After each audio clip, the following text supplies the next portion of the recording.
you guys got quiet really fast because I wanted to do that again. Thank you. That was quite fast and efficient. We don't normally do this, so this is our new innovative piece to this event, and I'm really excited to do it for the first time. So I hope you all enjoyed your lunch. Hello again, everyone, and please join me in welcoming our webcast viewers. My name is Khadija Wasim, Director of the Canadian Club of Toronto, and your host. Viewers, thank you for joining us. Our club embraces the principles of equity, diversity, and inclusion. Our commitment is reflected not only in the wide variety of topics and issues that we address, but in the diversity of the speakers who appear at our podium. Today's event is a wonderful example of just that. We would not be able to offer such a high-quality programming without the support of our event sponsors, and today we're grateful for the support of PwC, represented here by Akif Siddiqui. Thank you so much for your generosity.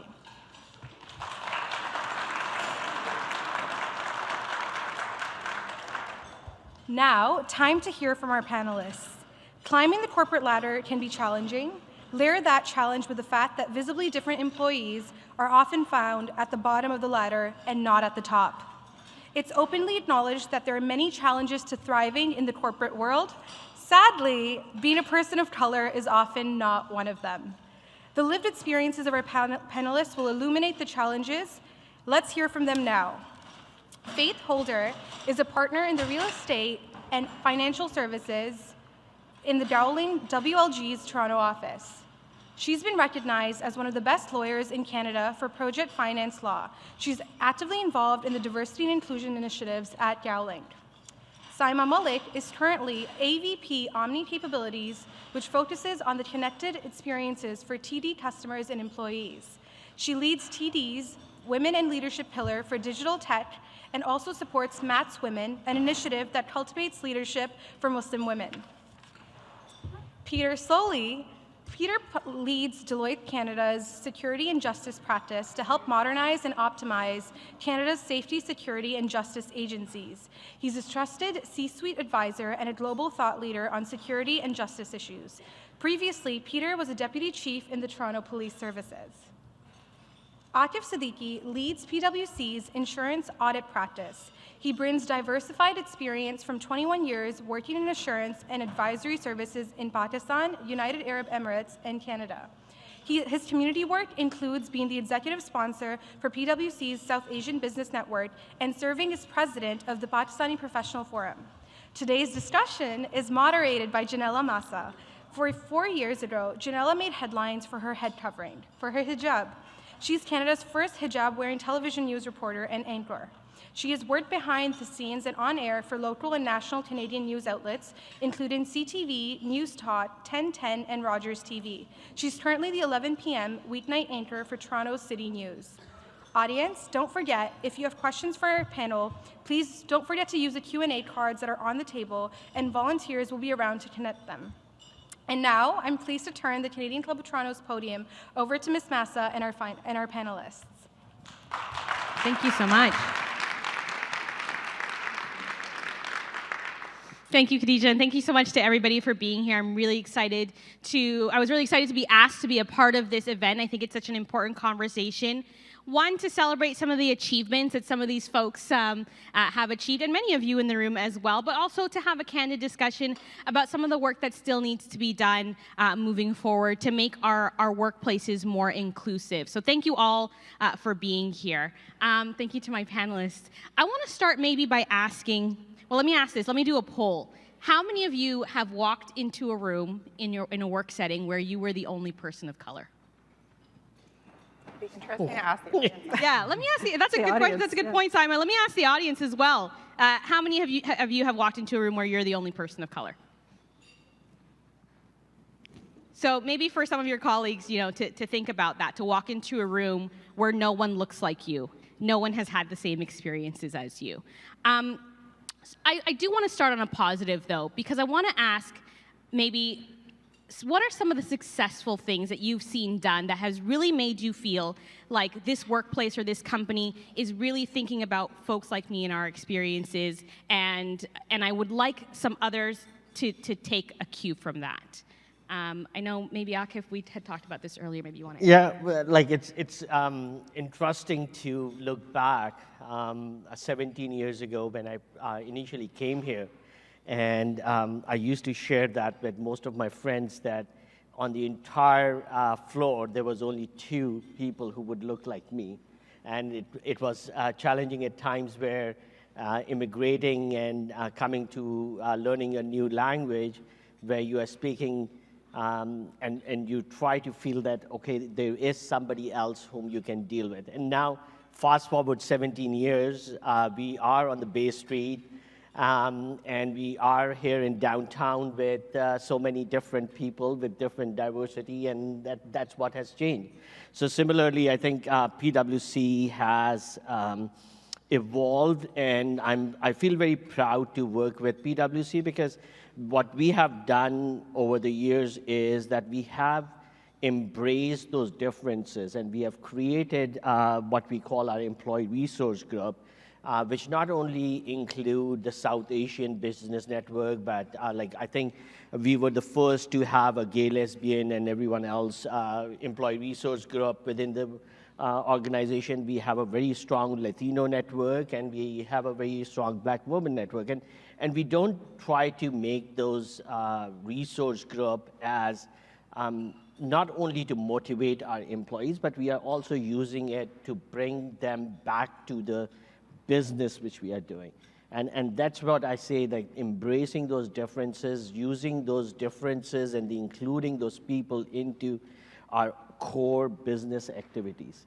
And that's how we are making those changes, and I feel very comfortable now that after 17 years, we can walk around in downtown and don't feel aliens. Yeah. Faithe, I'll ask you to answer that question. Sure. I think for me, one of the things that's really been quite impressive in terms of the steps that my firm has taken in making diversity and inclusion a core part of our value and our culture are the things that are being done at the firm that involve absolutely everybody, that require resources, that require time. When you think about it from a business perspective, one of the most difficult things to do is to take, half a day, a whole day, out of everybody's day. You look at dollars and cents and you think, wow, that adds up very quickly. But our firm has a mandate of ensuring that absolutely everyone in the firm, not just in our Toronto office, but across Canada, gets trained in unconscious bias. And so we have gone through every assistant, every clerk, every lawyer, every student, and put the time and the money into ensuring that everybody has that training. And I've been very impressed with that because of the commitment that's required. On top of that, I was just mentioning to someone recently that another thing that the firm has done is ensure that absolutely everybody at the firm, we've created a respect in the workplace policy that takes into consideration a number of heads of diversity and has a premise that deals with inclusion as well. But we've then taken 3 hours out of everyone's day to ensure that people, and again, this is everyone in the firm, goes through training on our diversity and inclusion and respect in the workplace policy. And so for me, you can have individuals at the head of an organization getting trained on these things. You can pay lip service to it, but if you want it to be part of your culture and you want it to be embedded in what the firm represents, it has to touch absolutely everyone. And I've just been really grateful that my firm is willing to put the resources, time, energy into making sure that it does touch everyone. I'm glad that you brought up unconscious bias, because I don't know if everyone necessarily knows what that means. Can we talk a little bit about, maybe some folks have had personal experiences with maybe dealing with microaggressions or dealing with stereotype or dealing with assumptions about you because of your race? Maybe Saima or Peter, do you have anything to share about that? I think similar to Akif's, when I started, I know 20 years ago, I was definitely the only woman in color in tech. It was a new space for me. I think for me in particular, there was a lot of the concept of covering. So I'm a first-generation immigrant. I didn't really talk a lot about my history and my culture. I often said, I'm born in Ottawa. I'm as Canadian as you can get. I didn't talk about my religion very often because it's very uncomfortable if you don't drink or you're fasting during Ramadan. And then I actually didn't talk a lot about being a mom at the same time because I had 3 kids, and really that doesn't represent the leadership traits that people were looking for. And so for me, my history and journey has been around uncovering, and TD was the first place that it made all of those elements of my life okay to share more. When we think about unconscious bias, I think the myth maybe people don't realize everybody comes with an unconscious bias. Just because I'm a woman of color doesn't mean I have my own unconscious bias that I have to unravel. And what we've done a little bit differently at TD, not only have we done all the great things that you need to do, the training, all that great stuff, but we have made it more comfortable at our leadership level to talk about these things and ask the questions. So for the individuals, specifically the leaders, asking the questions and making it a safe space to ask that question. Why aren't we hiring more? Why don't we have more Black candidates? Why don't we have more women in the pipeline? Do we feel comfortable with the amount of visible minority representation within our talent pools and our leaders? And we're actively working. So I think for unconscious bias, there's definitely that, but you have to create those safe spaces where people can overcome the unconscious bias and they can understand how they need to behave and what the next step is. And the easiest thing is just to ask the question. Let's not go around it. Just ask the question. Someone will answer it. Peter, I'm going to direct my next question to you just because you haven't had a chance to speak yet. And I'm going to go back to my first question, which is about being the only person of color in the room or walking into a room where you're the only person who looks like you. Peter, what's that like? Have you been in that situation? I was blessed with 2 different careers and 2 similar but different experiences in that. In policing, I was blessed with a group of forerunners who, quite frankly, broke through most of the glass ceilings before I needed to. I might have cleared out some shards, but I didn't have to actually do the first breakthrough. So people like Keith Ford in the Toronto Police Service, who's a friend and a mentor. Coming into Deloitte, I will tell you very explicitly, my fear, having personally suffered and seen how others suffered in policing around bias and outright discrimination, both inside the organization and how that was delivered into the community, I didn't want a similar experience. And so I was recruited heavily when I was transitioning. I will tell you the single factor that determined that Deloitte would be where I would go was when I met with their CEO and their chief talent officer, and I heard straight from them what their vision was and how they actually operationalized their diversity and inclusion strategy. It was at that point I knew Deloitte was the right organization for me to come in. That said, of 1,100 partners in 2016, only 1 was Black at the time. Now, we doubled it with me, and then we doubled it again, and we've doubled it again. So where the trajectory is going in the right direction with that doubling formula, in relatively short period of time, we're going to take over the place. Slowly, but surely. No pun intended with slowly. But it's more than, and I'll tell you where the bias does creep in, because if you speak about or advocate for your particular demographic, whether you're a woman or you're Muslim or you're Black, you can be tainted or targeted with, well, you're only looking after your own, therefore you're not part of the true corporate goals. And certainly that was an accusation laid against me in my previous career. What I want to see in my organization, Deloitte, and in all organizations is, okay, I can advocate for what I feel is an unfair set of circumstances that personally affects me because I want to bring all of me to the workplace. But I also want to know that I can join in other advocacy efforts and that as an organization we advance it. So as much as I can see advancement around the issue of Blacks within my organization, I can see it around women and the LGBTQ community. I can see it across the board, and the messages are from the very height of the organization. We've just announced our new Canadian partner, leader for risk advisory, Poonam Singh, and she is convened in the area of cyber. We're the least diverse of our business lines and have the least amount of women, and she had a powerful message to us that ended in literally her shedding tears, but the level of authenticity and the forcefulness of her leadership sent a clear signal about the direction we're going. And groupthink is not the way for us to be successful going forward. And so a diversity of thoughts and a diversity of teams will allow us to provide a higher quality to our clients. You kind of answered the next question, which I was going to ask, is something that you touched on, which is, I want to ask you folks, how do you avoid or how do you navigate bringing up these issues with your employer, whether it's an issue in the workplace that you've dealt with, a culture issue, whether it's an issue of hiring and inclusivity, and not being labeled that person. Oh, it's always about race. Oh, here we go again with this. Oh, I don't see color, right? How often have we heard that? How do you navigate that? And what's the pitch that you make to say why it's important for a company to think about this in this way? So if I can add, I can take a lead, and basically the way I think we as a partnership and we as an organization are looking at it is that we are a service organization industry. We have to work with people. Now, we don't have to just work with white men. We have to work with the broader communities. And if we are not reflective of that community and that diaspora, then we would not be able to do those businesses. And that's coming right from the top and right from the inherent commercial sense, and that's why it's easier to embrace those differences. And that's why we are trying to build up more diverse and inclusive conversations. Now, there's always the time when it talks about partner admission or hiring of senior resources where, that person doesn't, it would be difficult for me to work with them because he doesn't feel like that. And that's where most of our conversation is stop and say, that's exactly the unconscious bias which we need to think about, because we don't want two of you in the room. We want two diverse discussions in that. And that's where we keep, as a partnership group, we are trying to enforce that in the within the organizations and going through that.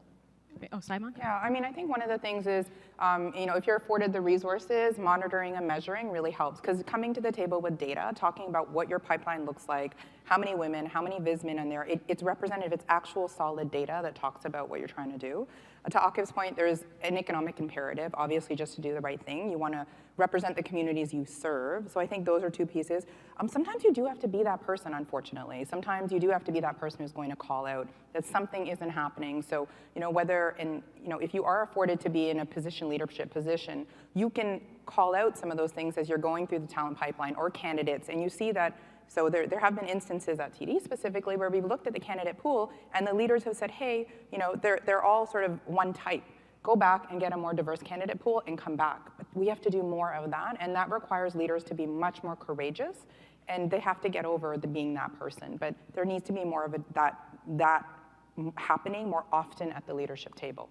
Faith, you were nodding. Yeah, no, I mean, I absolutely agree with what both of you have said. And the reality is, in my experience, I don't think there's a cookie cutter approach that can be taken.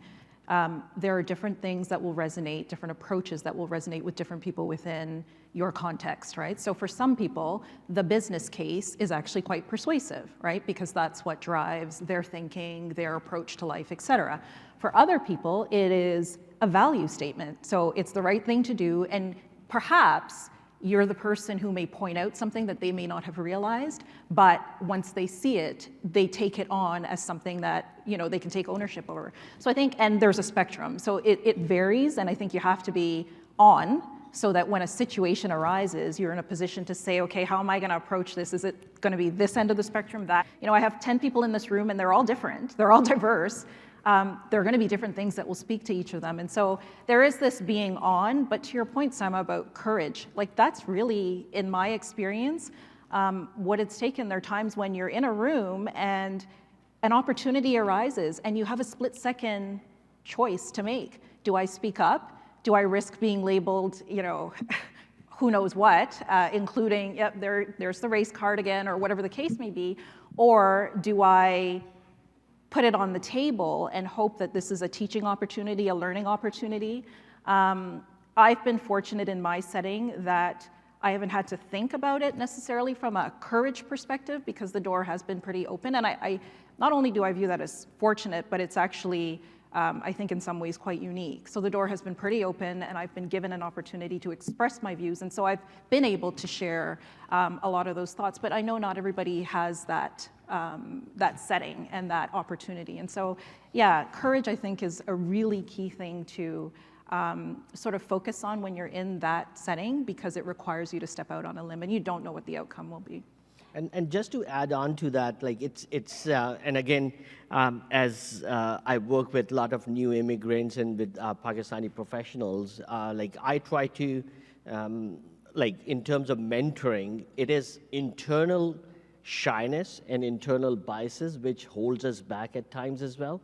If I go back to my early years, I would never admit that I don't drink because of the religion. I would always say, oh, I don't drink because of my preference. Or the first 2 or 3 years of our employee surveys, I never identified myself as a visible minority because I didn't know how that would be related to. Now, those are my internal fears and shyness. Yes, the broader canvas has changed, and it is much more easier to be have that courage. But we need to get out of our internal biases as well to get to that level of courage to speak out and stand for your own self. Can I add just one thing?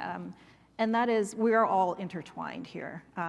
Whether you want to think of it as 6 degrees of separation or whatever, we're living in a society together. And there are ways in which we influence each other that we don't even necessarily realize. So in my sphere, in a law firm setting, and I can speak for mine and many others, one of the things that I know has been a driving force for a lot of law firms in Toronto, or a lot of law firms in Canada, quite frankly, is that a lot of their clients have valued diversity and inclusion. A lot of the banks have valued diversity and inclusion and have said to them, this is something we value. You are our service provider. Show us what you are doing in this sphere. And we are impacting each other because the firms then say, this is important to our clients, the banks, or fill in the blank, whatever other corporate entity. And so we're going to do something about this. And I'm not saying that that's the only driving force, but don't lose sight if you're in the audience or, and you are from a private entity, a corporation, a bank, whatever the case may be, don't lose sight of the power that you have to drive behaviors within your service providers as well. I think it's really important to keep that in mind. I want to ask, I'm sure there are a lot of managers in the room, people who are involved with hiring, and we talked a little bit about hiring, but I think that hiring diverse talent is only one piece of the puzzle, right? We want to also make sure we're retaining that talent and making sure that the environment that they're coming into is one that they feel welcomed in. Can you guys speak a little bit to that about how do we make sure that those hires aren't just symbolic, that we're not just checking a box, and ensuring that the workplace culture actually is one that retains that talent? Peter, do you want to? I won't speak about Deloitte because I haven't been there long enough to know the recruiting piece. I'll refer to my previous experience, but I think there's lessons learned. So in my tenure at Toronto, we actually went from an average of 24% women and minorities in a typical intake class up to 56, 55%, and we maintained that for almost a decade after. And that jump took place in less than one year. So it's a difficult hiring process. I would suggest to you, anyone that's struggling with getting to a level of greater representation, if you put the will and the skill and you bring the data to bear, you can very quickly advance that. To your point about retention, where we found that system let down was as soon as we assigned our officers into a coach-officer relationship, that was where the culture really, really smacked into them. And without proper supports around the coach officer and the recruit, very quickly that very valuable, diverse, inclusive asset was degraded significantly, and we never ever regrouped from that. I know I heard a stat recently in Deloitte, and I'm sure other bigger corporations are finding the turnaround of young people is very, very quick. And so what I used to think would be like maybe a 5-year, 6-year piece is now almost less than 2 years. And a lot of that is the opportunities in the market, and a lot of that is how well we are treating and retaining our people.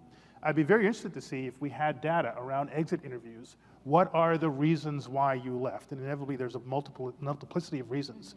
But if any one of them or a trend line relates to how they felt, how included they felt, how their diverse talents that they were recruited for were actually utilized once they came in, then that would be a data point that I would think would need a lot of focus on to figure out what went wrong and how we can make it better. Faith, I think we had talked about this.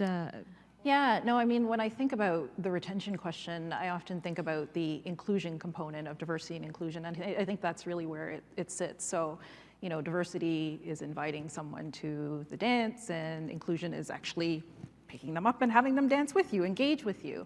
And for me, it really is about making somebody feel like they are wanted, they are respected, they are needed, they are their authentic self and able to be their authentic self when they are within the firm, the corporation, whatever the setting may be.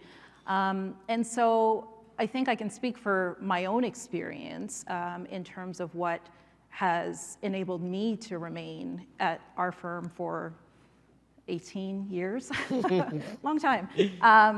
You know, and that is that I've actually had people pay attention to me as an individual and champion, not just mentor, not just pay lip service to my well-being, my development as a lawyer and as a person, but champion my cause and support me throughout the process, and enabled me to be forward-thinking about next steps and about setting goals, et cetera. And I think it may sound like a very involved process, it may sound like a lot of work, but we do that inherently for a lot of people in our setting, and I think we need to start filtering that kind of behavior through D&I related lenses to make sure that we're doing it for everybody.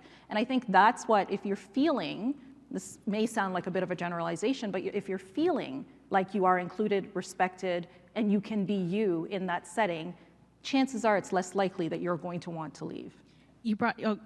I'm going to let you answer that question, but you brought up such an important point, and Saima, you talked about this. Being able to be your authentic self. I'm sure a lot of people in this room can relate to what you said about feeling like I can't talk about the fact that maybe I'm Muslim, I don't drink, I have kids, I'm coming to work and I'm whitewashing myself, essentially, to fit into this atmosphere. And every day I'm putting on this mask, or every day I'm having to be somebody that I'm not in order to fit in. And that's exhausting, right? Yeah, there's an extreme amount of pressure, like you mentioned, coming to work and not bringing your whole self.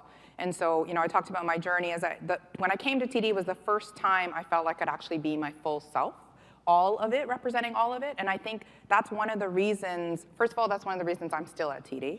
I not only get to do that, but one of the other reasons that TD does really, really well is employee engagement in serving the communities that are representative of the communities that they have employees with, and the advocacy or work that they want to do outside. Employees are then encouraged to participate as part of those communities, whether it's the South Asian Council where there's members of, or work that's being done in the Black experience, or the LGBTQ community. So I think that's something that makes that employee feel 100% that they get to come to work every day, they get to talk about who they are as a full, authentic self, and they get to participate in the communities that help represent them. And so I think those employee circles help retain those employees and gives them a bigger purpose when they think about their job.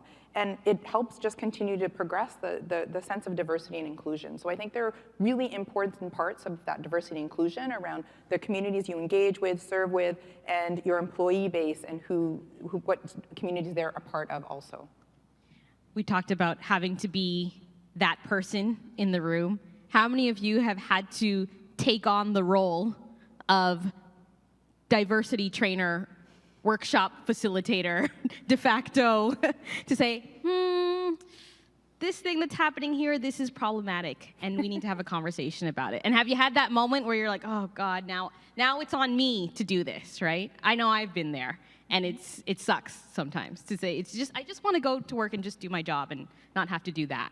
Have you had to do that? Not Faith's nodding. Peter's nodding. Everyone's nodding. Peter? I remember speaking to the head of our national public sector. 6 months at Deloitte, I think I was on 6 different D&I panels. Michael was one of them. And at some point I said, look, I'm pretty sure you didn't hire me just to be, the latest flavor of D&I. Although it was a deciding factor for me to come, I have a lot of learning I need to do. I don't want to say that in any disingenuous way, because some of those early conversations led to some of the changes I talked about before.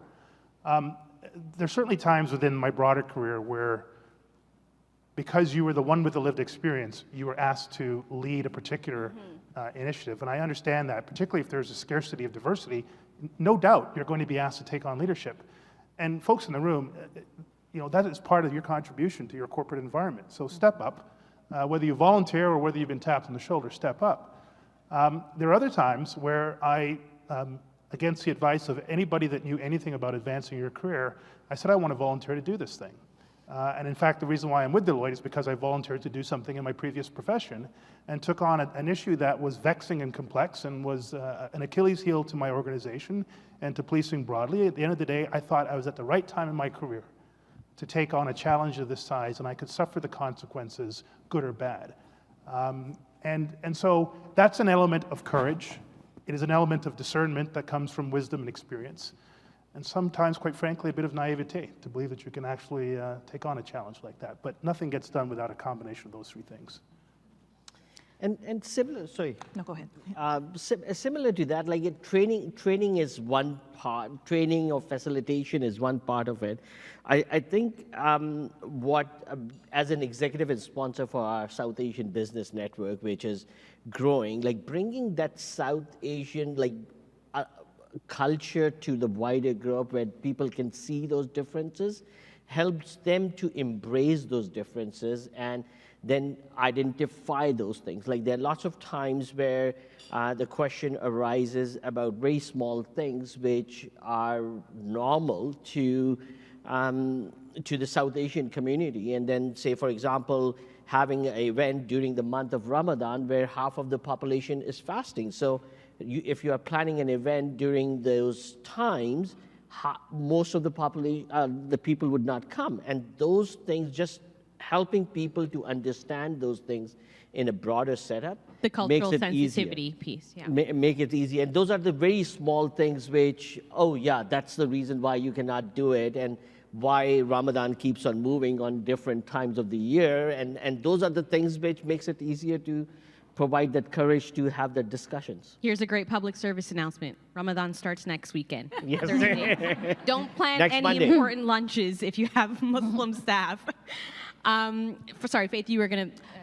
Yeah, I think it was sort of a springboard off of what Peter was saying and also yourself. I mean, at the end of the day, one of the ways I think about our involvement, and each of us have been involved in various capacities in our organizations, pushing the dial when it comes to D&I. One of the ways I think about that involvement is it's necessary work in many ways and necessary involvement to get to a stage where you are not the only one, putting in the time, doing the training, et cetera, right?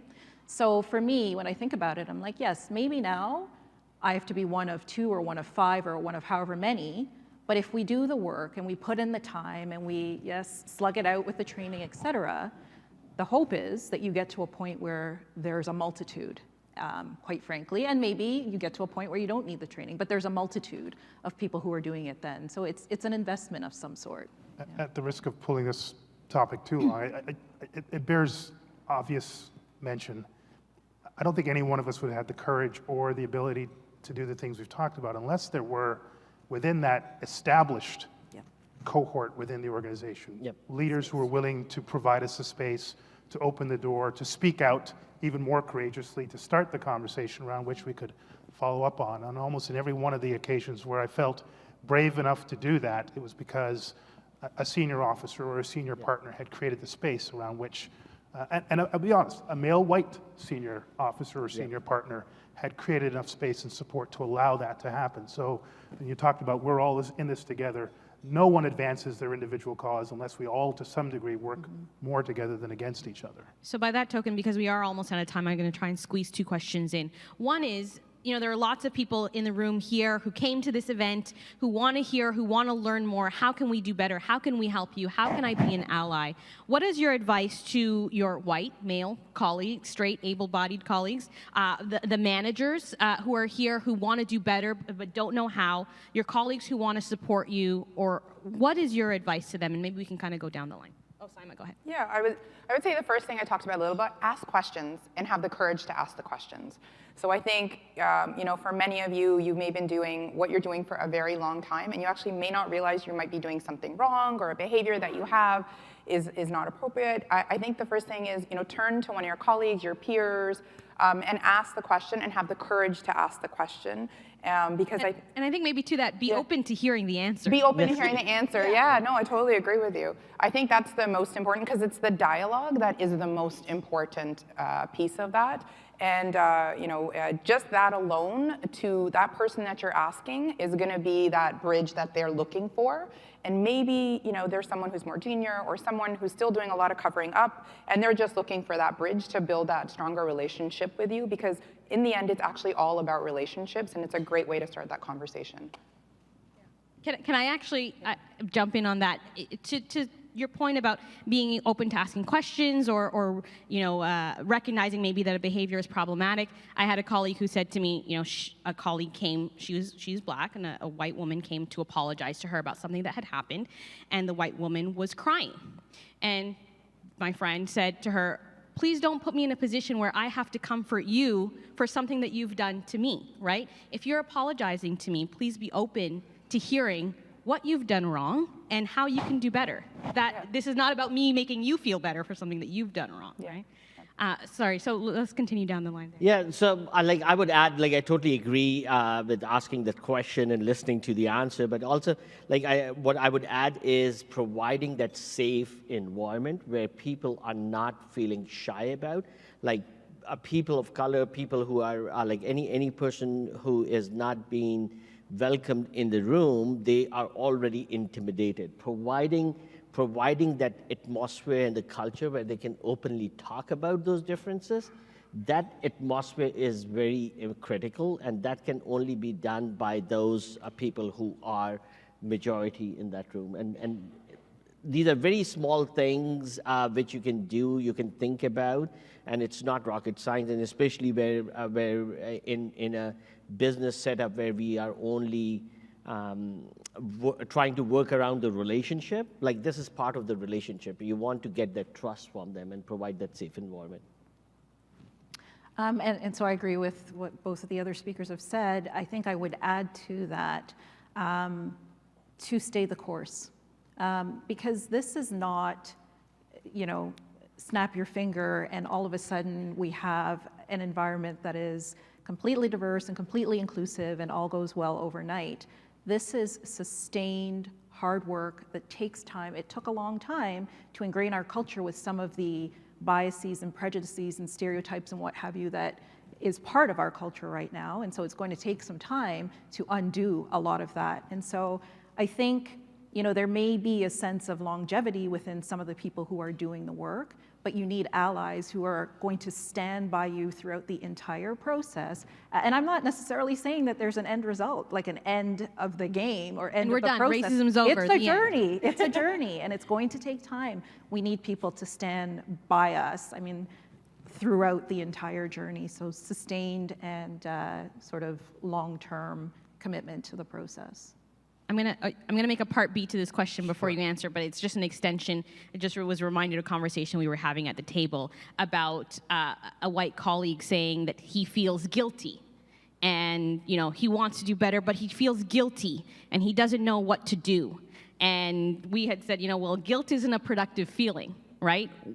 How can you kind of speak to that a little bit? And well, now you've thrown a curveball at me. So, let me try. So my two pieces of advice is know yourself, and that may touch on the feel guilty piece. I remember I actually led a D&I strategy within the Toronto Police Service, and we exposed our senior command and some of our key people around intercultural competency. And it's an assessment tool that allows you to see where you are on a scale of personal development and then where the organization is as well, and you can sort of close the delta. I went into it, and I was actually the first person to volunteer to take the tool. And the results that came back were, Peter, you've got some challenges around your own ability to act in an interculturally competent way. You've got biases and blind spots. And so first I had to know myself and confront myself, because we all have biases.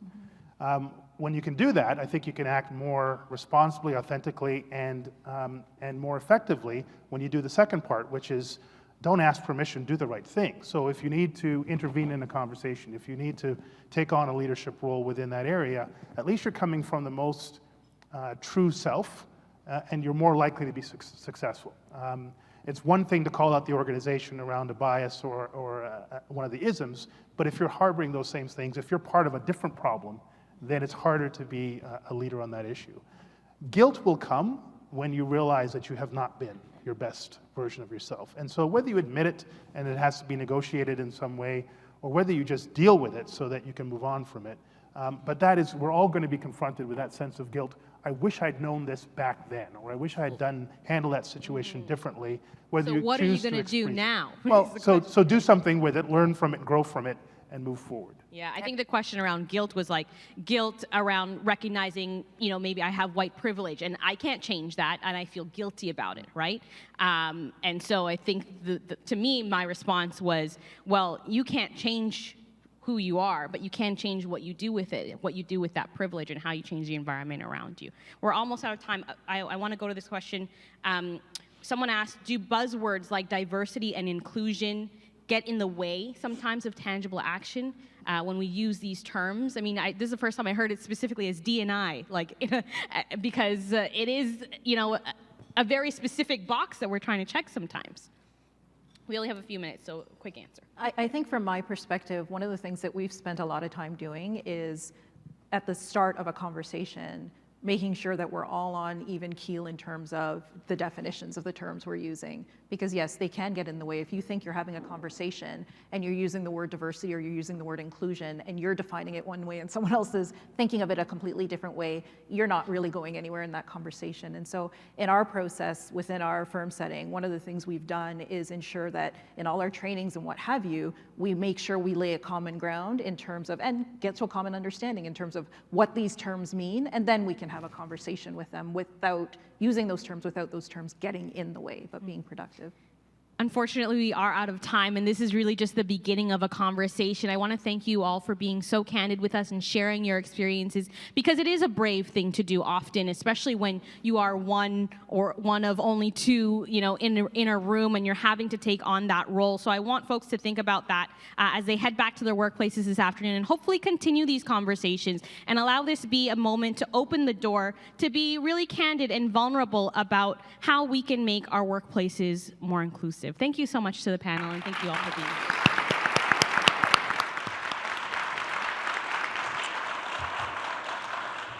So good afternoon, everyone. My name is Michael Bach, and I'm very proud to be a board member of the Canadian Club of Toronto.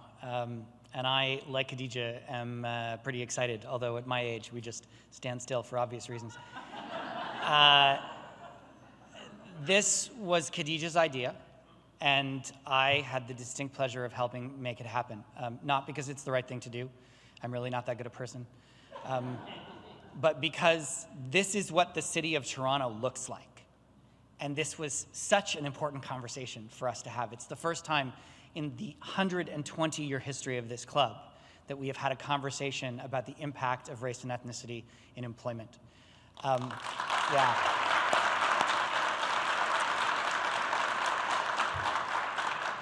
Faithe, Saima, Peter, and Akif, I want to thank you for being here and for sharing your stories. You're leaders within your organizations, and you're exceptional, and I'm so hopeful for what the future holds for our city and our country because of people like you and the impact that you can have. There were so many things that you mentioned that really resonate with me. Saima, the last one that I was thinking about was have the courage to ask questions and be open to hearing the answer. And I think that's such an important message. One of my colleagues on the board, and I'm not going to point him out, John, well, you're the fool who showed up, dude. But when, in the conversation about this event was like, as a white person, am I okay to come to this? And I said, absolutely. The brown people, they don't need this message. And it's so important as an education piece for folks that look like me to shut up and listen and ask questions and create space and understand that the lived experience of people that don't look like me can be very different. So thank you all for sharing that. I also want to thank Ginella for being here. I have a tiny little gay boy crush on Ginella. Because I'm the gay boy, she's not, just to be clear.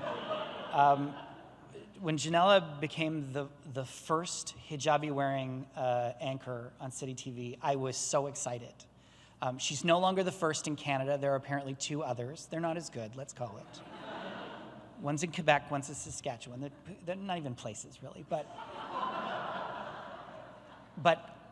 it's so important that CityTV has you, and I'm so glad that you could be on this podium, and I really hope to see more of you on this podium.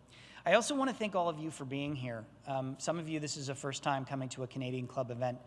I am actually leaving the board in a few months, and we've done a lot of work in the past 6 years to make sure that we have a club that is relevant to today's city.